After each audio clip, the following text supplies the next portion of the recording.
प्रार्थना केंद्र online lesson में आप सभी का स्वागत है।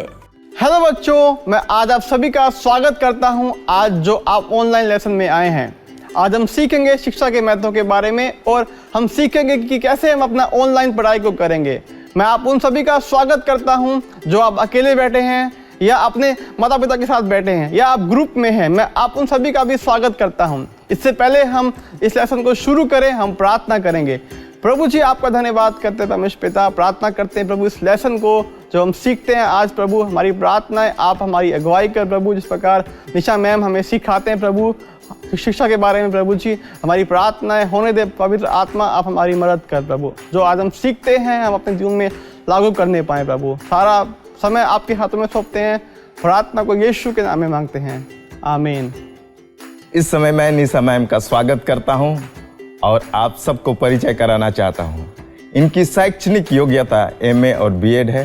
1990 से शिक्षा के क्षेत्र में काम कर रही है। वर्तमान में डीएवी पब्लिक स्कूल में पढ़ाने का काम करती है। और आज मुख्य रूप से इनसे हम सुनेंगे शिक्षा के महत्व के बारे में। आइए तो हम सब मिलकर निशा मैम का स्वागत करें। आप सभी का धन्यवाद हो।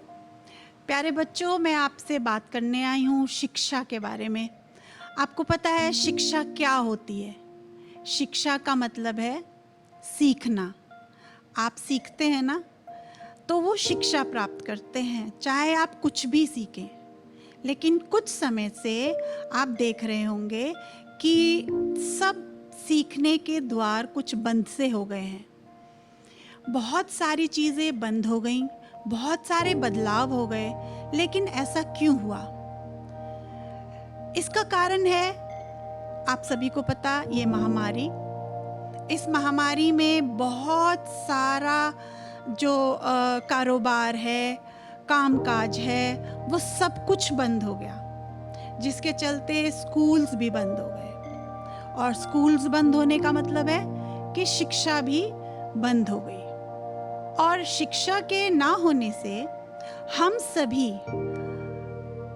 अपने आप को बहुत ही अलग समझ रहे हैं, बहुत ही अलग, क्योंकि हमें वो सारे ज्ञान प्राप्त नहीं हो रहे जो कि हमें होने चाहिए। कोविड ने हमारे जीवन को बिल्कुल ही बदल दिया है।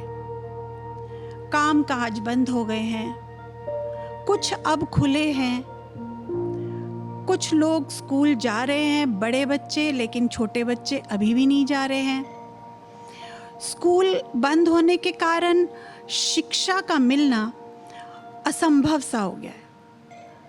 लेकिन टेक्नोलॉजी ने नई चीज़ें शुरू कर दी हैं और ऑनलाइन शिक्षा जो है शुरू कर दी है।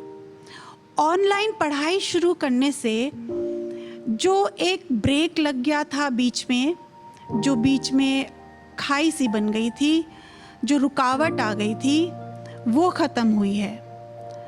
और शिक्षा जो है वो यूं की यूं चलती रही। सीखने की जो एक लगन है, एक सीखने का जो कार्यक्रम है, वो यूं ही चलता रहा ऑनलाइन के ज़रिए। लेकिन ऑनलाइन शिक्षा प्राप्त करने के लिए बहुत कठिनाइयाँ हैं। हम भी जानते हैं, आप भी जानते हैं। बहुत सी कमाइयों में अभी रुकावट है क्योंकि कामकाज बंद हैं, खर्च ज़्यादा हैं। और ऑनलाइन शिक्षा के लिए आपको ऐसे ऐसे उपकरणों की ज़रूरत है। ऐसा फ़ोन चाहिए जिससे कि हम इंटरनेट के द्वारा पढ़ाई जारी रख सकते हैं। और वो उसमें थोड़ा सा पैसा लगता है। लेकिन ऐसा नहीं, कुछ भी असंभव नहीं है। अगर हम अपनी इच्छा और अपनी लगन करें, एक लक्ष्य बनाएं, तो वो भी प्राप्त कर सकते हैं। पढ़ने के लिए अलग अलग साधन भी जुटा सकते हैं। आस पड़ोस में कोई पढ़ा लिखा है तो आप उससे भी सहायता ले सकते हैं। कोई भी टीचर आसपास रहती है, आप उनके पास जाकर अपनी समस्याओं को दूर कर सकते हैं। कोई ऐसे भाई हैं, कोई ऐसे बहन हैं जो बड़ी हैं, जिनको आपसे ज़्यादा आता है, आप उनसे जाकर मदद ले सकते हैं। ऑनलाइन शिक्षा के लिए आजकल बहुत ज़्यादा ज़रूरत है वाईफाई की, है ना।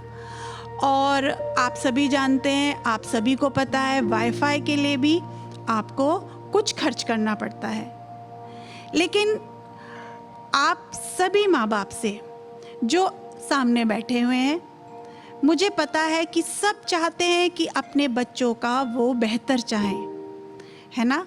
वो चाहते हैं कि हमारे बच्चे आगे बढ़ें, जो आज हम हैं उससे भी अच्छा करें, तरक्की करें, और उसके लिए माँ बाप हर तरह से अपने बच्चों की मदद करते हैं।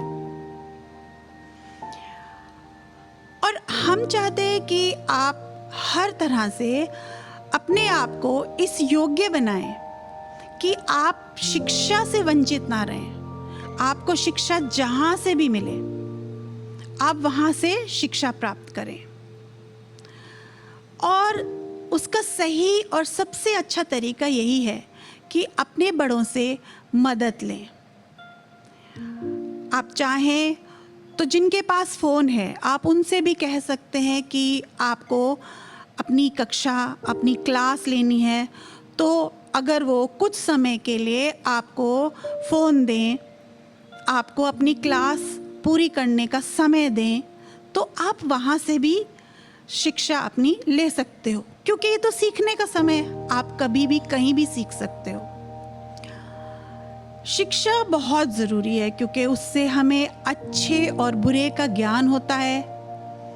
हमें पता लगता है कि हमको कितना आता है, और आगे नई नई क्या क्या रचनाएं हो रही हैं, क्या क्या विज्ञान ने नया नया रचा है, हमें कितना और ज्ञान प्राप्त करना है।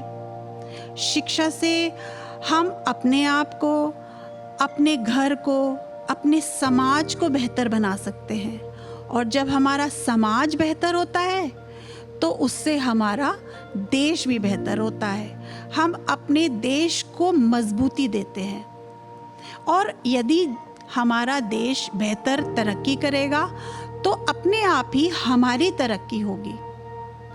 हम जिस पायदान पर हैं अभी, उससे भी और ऊपर जा सकते हैं। और सबसे ज़रूरी इसके लिए यही है कि हम पढ़ें, पढ़ लिख कर एक अच्छी नौकरी प्राप्त करें, या अच्छा व्यवसाय करें, या ऐसा कुछ अच्छा करें जिससे कि हमारी आर्थिक स्थिति, यानी कि हमारी आर्थिक स्थिति मतलब हमारे पैसों में तरक्की हो, हम मजबूत बन सकें, हम अपने आप को दूसरों के बराबर लाके खड़ा कर सकें, अपने सपनों को पूरा कर सकें, अपने और अपने परिवार के भविष्य को सुधार सकें। लेकिन ये सब ऐसे ही नहीं हो जाएगा। ऐसे ही आप घर बैठे रहे और सिर्फ पिक्चरें और नाटक देख के ये सब नहीं होगा। इसके लिए आपको शिक्षा यानी कि पढ़ाई लिखाई करना बहुत ज़रूरी है। जब तक आप पढ़ेंगे लिखेंगे नहीं, ज्ञान को प्राप्त नहीं करेंगे, तब तक आप कुछ नहीं कर पाएंगे। उसके लिए आपकी इच्छा शक्ति चाहिए, आपका एक लक्ष्य चाहिए। आपको पता होना चाहिए कि मुझे ये करना है, मुझे टीचर बनना है, मुझे एक इंजीनियर बनना है, कुछ नहीं तो मुझे एक अच्छा शिक्षक बनना है, समझदार बनना है। इन सब बातों के लिए भी हमें पढ़ा लिखा होना बहुत ज़रूरी है। आगे बढ़ना है तो पढ़ना है, ये तो मंत्र आप सब सीख ही लो। अगर आप चाहते हो कि आपको आगे बढ़ना है, तरक्की करनी है, उसके लिए आपको पढ़ना लिखना, ज्ञान प्राप्त करना बहुत ज़रूरी है। अब आप कहोगे कैसे प्राप्त करें, स्कूल ही बंद हैं, कोई स्कूल में जा ही नहीं रहा, हमारे माँ बाप फीस नहीं दे पाते। लेकिन अगर हम यही सोचते रहे और यही सोचकर घर बैठे रहे, तो बाकी सब लोग आगे बढ़ जाएंगे और आप पीछे रह जाओगे। पिछले साल में जब लॉकडाउन था, बहुत सारे स्कूल बंद थे, सब चीज़ें बंद थी, लेकिन फिर भी कुछ बच्चे पढ़ लिख निरंतर पढ़ते रहे, निरंतर सीखते रहे। उन्होंने कभी ये नहीं सोचा कि सब कुछ बंद है तो मैं भी घर बैठ जाऊं, मुझे नहीं पढ़ना, ऐसा नहीं सोचा। निरंतर अपनी पढ़ाई जारी रखी। कुछ ना कुछ उन्होंने सीखा, कुछ नहीं तो नई भाषा सीखी, कुछ नहीं तो नई कलाकारी सीखी, कुछ ना कुछ उन्होंने सीखा। अगर आप मेहनत करोगे और आपकी इच्छा शक्ति है तो आप बहुत कुछ कर सकते, और आपकी मेहनत और आपकी इच्छा शक्ति से दूसरे भी आपको सहायता करने के लिए तैयार हो सकते हैं। आपको अगर ज्ञान के सागर में डुबकी लगाना है, उसके लिए बहुत परेशानियां आती हैं, लेकिन दूर करना इतना भी मुश्किल नहीं है। आज हम आपके बीच हैं ताकि हम आपकी सारी परेशानियों को, दिक्कतों को, उसके बारे में विचार कर सकें, उसके लिए नया रास्ता दिखा सकें। परंतु हमें आपका सहयोग चाहिए। आपके बिना तो हम कुछ नहीं कर पाएंगे। यदि आप चाहते हैं कि आप पढ़ें तो उसके लिए सेंटर्स हैं, ट्यूशन्स के सेंटर्स हैं, कुछ आसपास कुछ लोग हैं जो आपको पढ़ाना चाहते हैं, लेकिन उसके लिए आप ही को तो जाना पड़ेगा। वो आपके पास नहीं आएंगे। आपको अपनी इच्छा दिखानी पड़ेगी कि आपको पढ़ना है। जब तक आप अपनी पूरी चाहत से इसकी पूर्ति के लिए जोर नहीं लगाएंगे, तब तक ये बिल्कुल व्यर्थ है। बिल्कुल व्यर्थ का मतलब कुछ भी नहीं हो पाता। आपको खुद से अपने आप को मजबूत करना है और कोशिश करनी है कि आप नए नए रास्ते ढूंढें, ताकि आपके सामने जो भी मजबूरियां हैं, रुकावटें हैं, उनको दूर किया जा सके।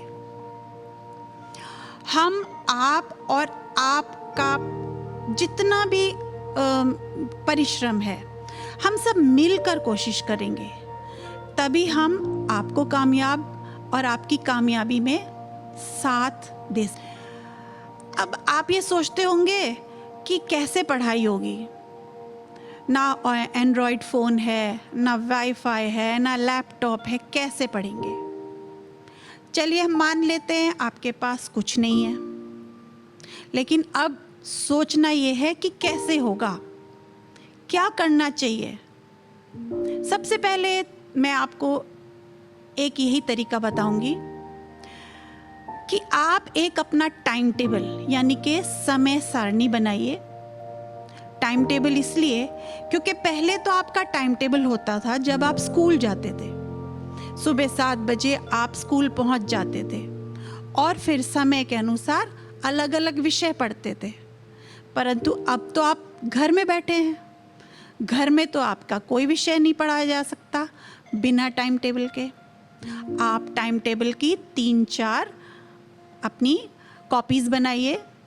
एक आप अपने बिल्कुल बिस्तर के सामने रखिए, एक अपनी मम्मी पापा को दीजिए, एक आप अपने दोस्तों को दीजिए, ताकि यदि आप कभी भी सुस्त आ जाएं, आप सोचे कि आज नहीं पढ़ना मुझको, तो आपको सामने लगा हुआ टाइम टेबल याद दिला देगा कि आपको अभी उठना है और अभी अपनी पढ़ाई शुरू करनी है।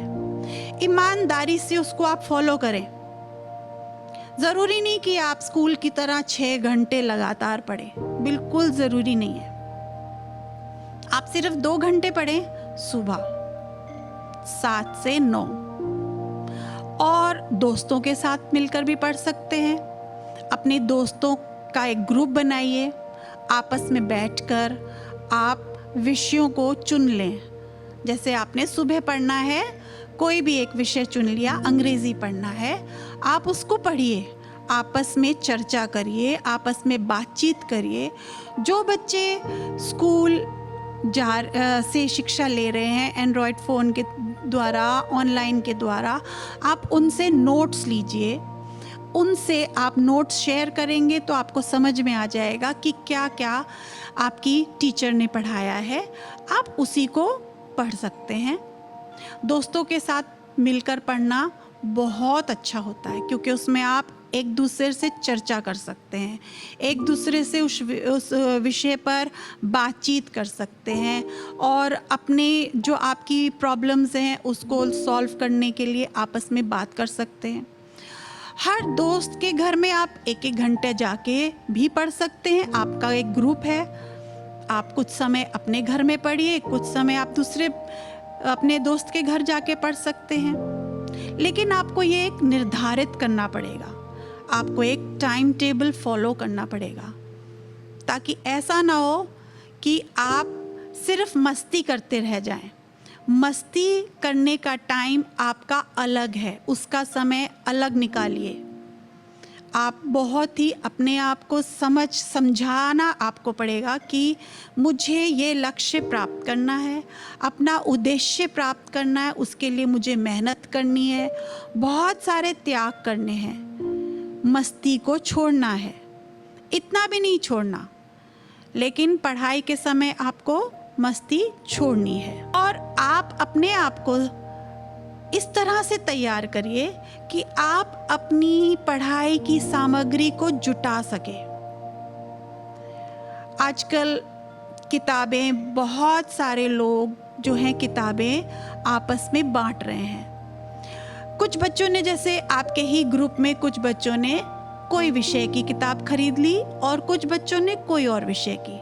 आप अपनी किताबों को आपस में शेयर कर सकते हो, एक दूसरे के साथ बांट सकते हो। एक हफ्ते के लिए एक विषय एक बच्चा पढ़ सकता है। पहले लाइब्रेरी होती थी जिनमें किताबें हम रखते थे और बच्चे आके वहाँ से अपनी मनपसंद किताब उठाकर पढ़ते थे। लेकिन अब एक तरीका है फ़ोन लाइब्रेरी का। यदि हमें 3-4 फ़ोन आपस में मिल जाएं तो हम उसका एक लाइब्रेरी बना सकते हैं और अपने ऑनलाइन क्लास को आप वहाँ से एक फ़ोन लीजिए और अपनी एक ऑनलाइन क्लास अटेंड करिए और वापस उस फ़ोन को रख दें, ताकि दूसरा बच्चा आकर अपनी ऑनलाइन क्लास अटेंड कर सके।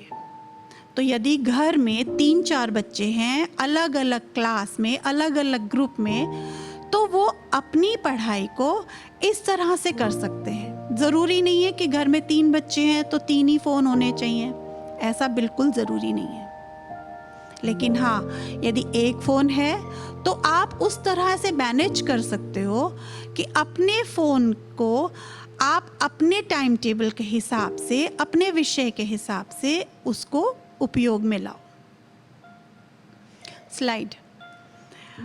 तो अब आप देखेंगे कि आप अपने आप ही अपने लिए आपको जुगाड़ करना है, अपने लिए अपने आप ही आपको अपनी सामग्री को चुनना है।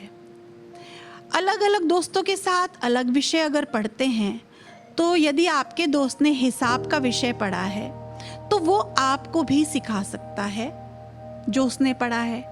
और यदि आपने अंग्रेज़ी पढ़ी है तो उस टॉपिक को आप अपने दोस्तों को पढ़ा सकते हैं। और फिर भी यदि आपको किसी भी तरह की कोई समस्या होती है तो आप उसको लिख लीजिए, एक जगह नोट बना लीजिए, ताकि जब भी कभी आप अपने टीचर से मिलें या किसी भी अपने दीदी भैया से मिलें या ट्यूशन सेंटर्स पे जाके, और जो शिक्षा देने वाले सेंटर्स हमने खोले हुए हैं, आप वहाँ जा कर के किसी भी बड़े से अपनी समस्याओं को दूर कर सकते हैं। और फिर आपस में डिस्कस करना बहुत अच्छी बात है, उससे नई नई बातें आप समझ सकते हो। ग्रुप की पढ़ाई, ग्रुप में झुंड में बैठ के पढ़ना, ये वाकई में बहुत अच्छी चीज़ है। तो इसीलिए आपको यही सुझाव है कि अपनी पढ़ाई को नहीं छोड़ना है, अपनी पढ़ाई के लिए सामग्रियों का जुगाड़ करना है, सोचना है कि किस तरह से हम अपनी पढ़ाई को जारी रखें, अपनी शिक्षा को जारी रखें।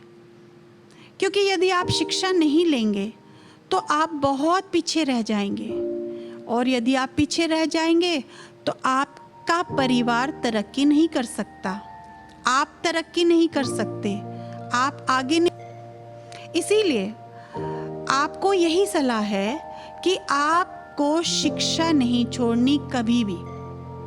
पढ़ाई बहुत नहीं करनी, ऐसा नहीं आप बहुत घंटे बैठे रहो और पढ़ते रहो। जैसे स्कूल में हम सुबह 7 बजे से 2 बजे तक जाते थे, कई घंटे की पढ़ाई, उसके बाद फिर आप ट्यूशन सेंटर जाते थे, फिर पढ़ाई, फिर रात में आके काम करते थे। ज़रूरी नहीं है आप नियमित इतना ही पढ़ो, लेकिन थोड़ा थोड़ा पढ़ना बहुत ज़रूरी है। छोटे छोटे टारगेट रखने हैं कि जैसे आपने 2 घंटे पढ़े, लेकिन उसको बहुत अच्छी तरह पढ़ना है। आपने हफ्ते में सिर्फ 2 चैप्टर पढ़े, लेकिन बहुत अच्छी तरह पढ़ना है। कोई भी ऐसी चीज़ उसमें छोड़नी नहीं है। फटाफट पढ़ने की ज़रूरत नहीं है। आप इतना पढ़ो कि आपको ज्ञान पूरा मिल जाए। हफ्ते में अगर आपने 2 करे तो महीने में आपके कितने हुए? 4 आराम से चैप्टर हो सकते हैं। आप आराम से पढ़ सकते हो। पढ़ाई में अगर आपको लगता है कि बहुत मुश्किल आ रही है, आपके पास फ़ोन, इंटरनेट की सुविधा नहीं है, आप मदद मांगिए। आप जाइए जहाँ पर वाईफाई हैं, 2-3 घर मिलकर आप एक वाईफाई लगवा सकते हैं, जहाँ पे 2-3 परिवार मिलकर उस वाईफाई को इस्तेमाल कर सकते हैं। अगर इकट्ठा करके आप वाईफाई लगाते हो तो वो सस्ता भी पड़ता है। आप धीरे धीरे सीढ़ी को चढ़ें, थोड़ा पढ़ें, फिर नेक्स्ट लेवल पे जाएं, फिर नेक्स्ट लेवल पे जाएं। ऐसा नहीं कि आप एकदम सीधे ही 10वीं पे पहुंच जाएंगे। अगर आपने ऐसा किया तो आप धड़ाम से सीढ़ी से गिरोगे और आपकी ये जो प्यारी सी नाक दिख रही है ये टूट जाएगी। इसलिए आप अपने छोटे छोटे लक्ष्य को बनाएं। जैसे आपको ज़रूरी नहीं है कि आपको 90% एक साथ लेने हैं। आप 60% से शुरू करो। इतना पढ़ो कि आप 60% पढ़ पाओ, और धीरे धीरे अपने इन प्रतिशत को आप बढ़ाइए। 60 से 65 से 70 से 75, और इस तरह से आप आगे बढ़ सकते हैं। और 60 और 75% बहुत हैं। किसी भी अच्छी संस्था में आपको अच्छा सा एडमिशन मिल सकता है, किसी भी कोर्स में अच्छा एडमिशन मिल सकता है। आप अपनी क्षमता और अपनी मजबूरियों को साथ साथ लेके चलिए। जो आपकी क्षमता है, जो आप कर सकते हो उसको, और आपकी जो मजबूरी है, जैसे कि आपके पास फ़ोन नहीं है, सुविधा नहीं है, दोनों को साथ लेके चलिए। दोनों को साथ लेके चलिए, क्योंकि आपको पता है आपकी क्या मजबूरी है, आपकी कितनी लिमिट है, आप कितना कुछ कर सकते हो।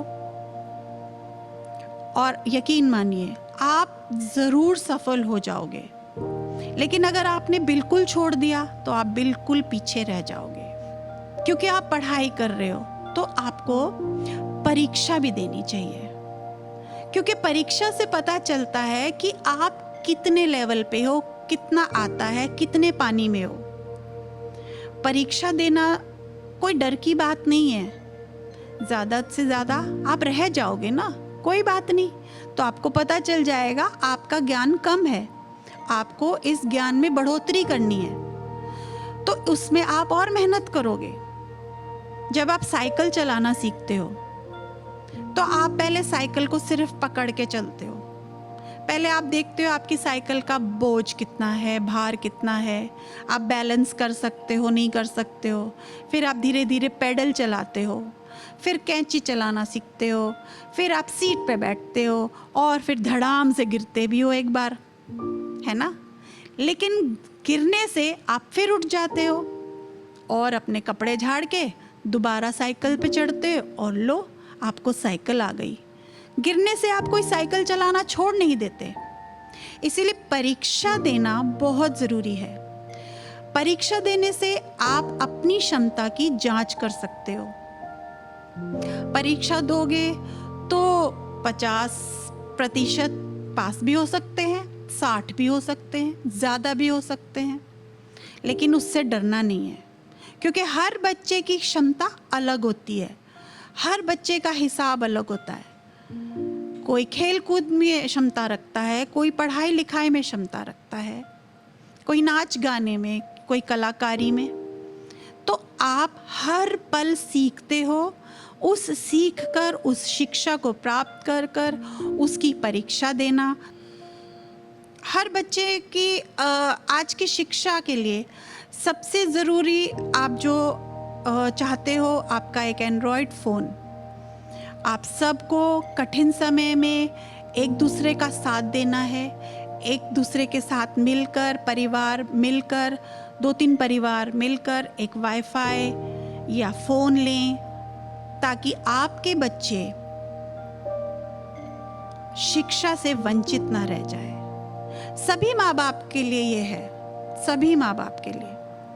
बहुत से खर्चे हैं, कमाई कम है, लेकिन इस समय यदि आप थोड़ा सा भी अपना बलिदान देंगे, थोड़ा सा भी आप खर्च अपना कम कर कर, बचत कर कर एक फ़ोन लेंगे, तो ये एक तरह से आपके ही बच्चों के लिए, उनकी शिक्षा के लिए एक बहुत बड़ी उपलब्धि होगी।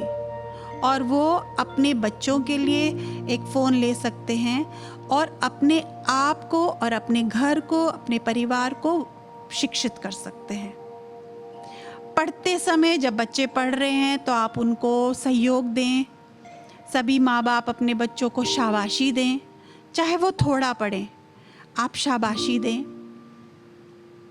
आप उनको ज़्यादा उसमें ना रखें कि तू पढ़ नहीं रहा है, क्यों नहीं पढ़ रहा है। हर एक माँ बाप चाहता है कि बच्चा जो है वो आगे बढ़े, है ना। तो माँ बाप सहयोग भी करते हैं और मेरे को पूरा विश्वास है कि आप सभी अपने बच्चों के लिए बेहतर चाहते हैं, बहुत बेहतर।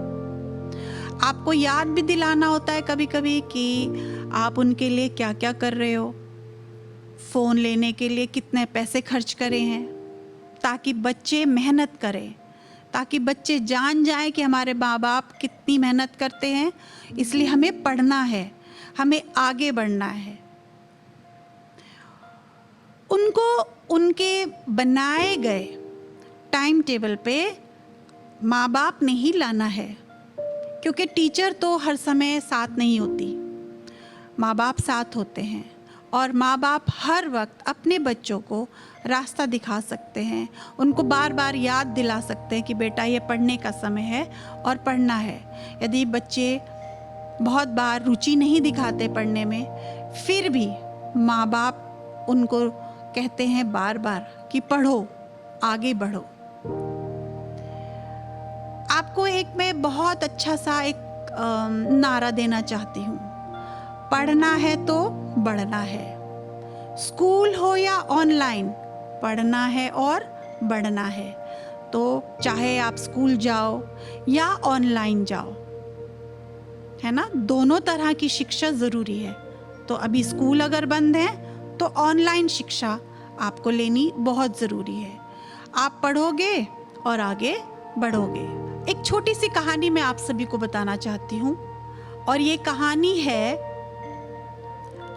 हमारी महिला हॉकी टीम की कप्तान रानी रामपाल की। रानी जो है वो एक बहुत गरीब घर से, बहुत गरीब मतलब उनका घर भी नहीं है, कच्चा घर है, ईंटें ही ईंटें हैं, गारा भी नहीं लगी। रानी के पिताजी खच्चर चलाते हैं, बोझा उठाते हैं। रानी को हॉकी का बहुत ज़्यादा शौक। रानी कोई भी छड़ी लेके हॉकी खेलती है, और इतना शौक है उसको कि अगर टूटी हुई इसको जब हॉकी मिल जाती है तो उस हॉकी से ही प्रैक्टिस करती है। जब स्कूल के लोग देखते हैं, जब स्कूल की शिक्षक देखते हैं, उनके पीटीआई देखते हैं, तो रानी को आगे कोचिंग देते हैं, उसको सुविधा देते हैं, बढ़िया सी एक हॉकी स्टिक, बढ़िया जूते, खेलने के लिए यूनिफॉर्म मिलती है, और उसको पूरी तरह से सहयोग मिलता है। रानी खूब मेहनत करती है, और आज आप देखिए ओलंपिक्स में रानी जो है हॉकी टीम की एक बेहतरीन कप्तान, और सरकार के द्वारा रानी को इनाम भी मिला, 25 लाख, घर भी मिला। तो आप देख सकते हैं यदि मेहनत करेंगे तो सब सहयोग देंगे, सब साथ देंगे, लेकिन आपकी इच्छा के बगैर ये संभव नहीं है। क्योंकि रानी की इच्छा थी कि उसे खेलना है, इसीलिए वो खूब मेहनत करती थी। तो देखिए सरकार ने भी उसका खूब सहयोग दिया। आप सभी को पता होगा कि अभी ओलंपिक्स होके चुके हैं। अभी ओलंपिक्स में हमारे हरियाणा के 11 मेडल आए हैं और ये सभी खिलाड़ी स्कूल जाने से ही उन्होंने कोचिंग प्राप्त करी है, स्कूल से उन्हें सहयोग मिला है। तो आपका लक्ष्य निर्धारित करता है आपको कितनी सफलता मिलती है। यदि आपका लक्ष्य नहीं होगा, आपके सपने नहीं होंगे, आप ये नहीं सोचोगे मुझे आगे बढ़ना है, तो फिर सफलता नहीं मिलेगी।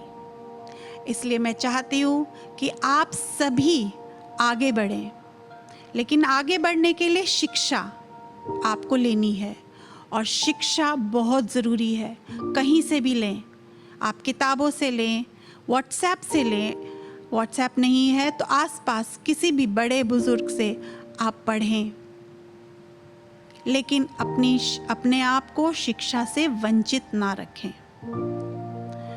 आगे बढ़ें, पढ़ें और अपने जीवन को सफल बनाएं। आपका बहुत बहुत धन्यवाद निशा मैम, आपने अपना बहुमूल्य समय को निकाला और इस लेसन को बहुत अच्छे से सिखाया, इसलिए मैं आपको फिर से धन्यवाद करना चाहता हूं।